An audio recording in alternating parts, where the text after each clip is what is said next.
students, मैं doctor Archana Tiwari, assistant professor in business administration, SPC government college Ajmer. आज का हमारा डिस्कशन का टॉपिक है significance of consumer behaviour. In other words we can say importance of consumer behaviour या उपभोक्ता व्यवहार का क्या महत्व है।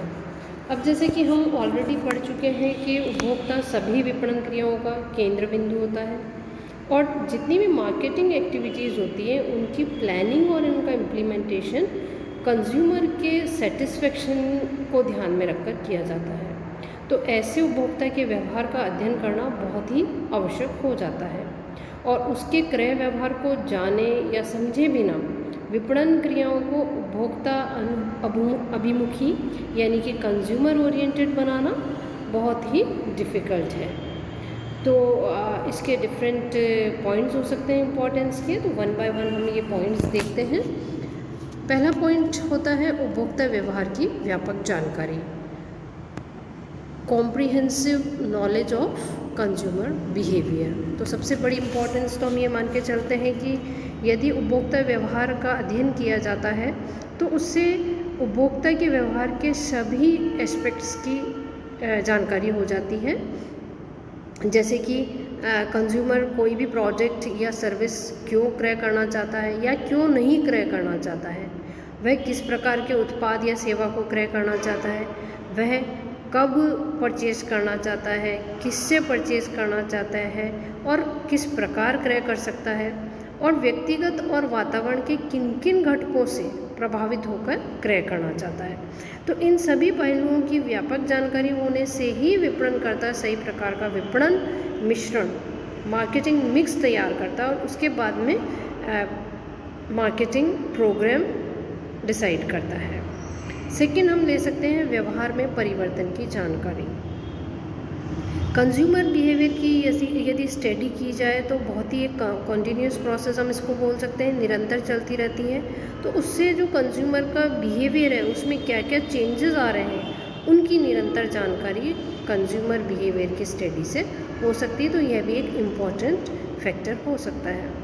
साथ ही साथ निर्णायक की जानकारी कि उपभोक्ता क्रय व्यवहार के अध्ययन से यह भी बात स्पष्ट हो जाती है कि किसी भी परिवार या संस्था में क्रय निर्णायक की भूमिका कौन निभा रहा है, क्योंकि निर्णायक भूमिका वाले व्यक्ति के इर्द गिर्द अपनी विपणन व्यूह रचना निर्धारित करने के लिए विपणनकर्ता को कंज्यूमर बिहेवियर की स्टडी करनी पड़ती है।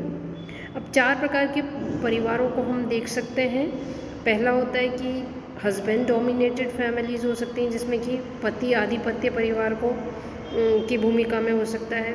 सेकेंड हो सकता है वाइफ डोमिनेटेड फैमिलीज़, ऐसे परिवार में वाइफ ही क्रय निर्णायक की भूमिका अदा करती हैं। थर्ड हम ले सकते हैं सिनर्टिक या समन्वयवादी परिवार, ऐसे में पति और पत्नी मिलकर के क्रय निर्णय करते हैं। और फोर्थ हो सकता है ऑटोनॉमिक फैमिलीज़ या स्वायत्त परिवार। तो ऐसे परिवार में परिवार के सभी सदस्य मिलकर के अपनी अपनी आवश्यकताओं के अनुसार क्रय करने तो स्वतंत्र होता है। तो उपभोक्ता व्यवहार का अध्ययन करने में क्रय निर्णायक की जानकारी की जा सकती है।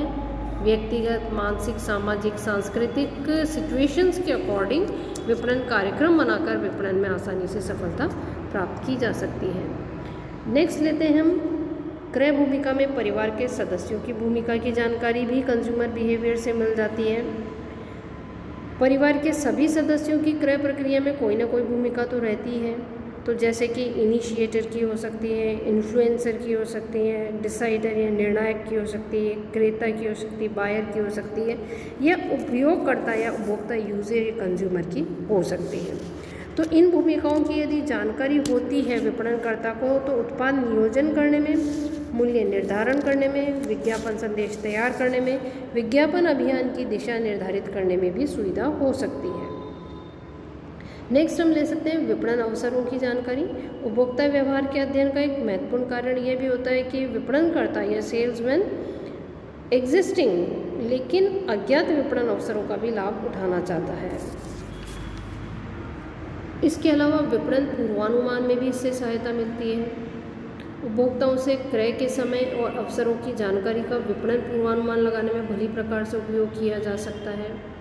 और भी कुछ पॉइंट्स हो सकते हैं जो कि इसकी इम्पोर्टेंस को दिखा सकते हैं, जैसे कि विपणन नियोजन में योगदान होता है, विपणन के कार्यक्रम के प्रति उपभोक्ताओं की प्रतिक्रियाओं की जानकारी ली जा सकती है, प्रोडक्ट का डेवलपमेंट या प्लानिंग करने में उसके रंग रूप, डिज़ाइन, किस्म, आकार, नवीनता आदि में उपभोक्ता के क्रय व्यवहार को ध्यान में रखा जा सकता है।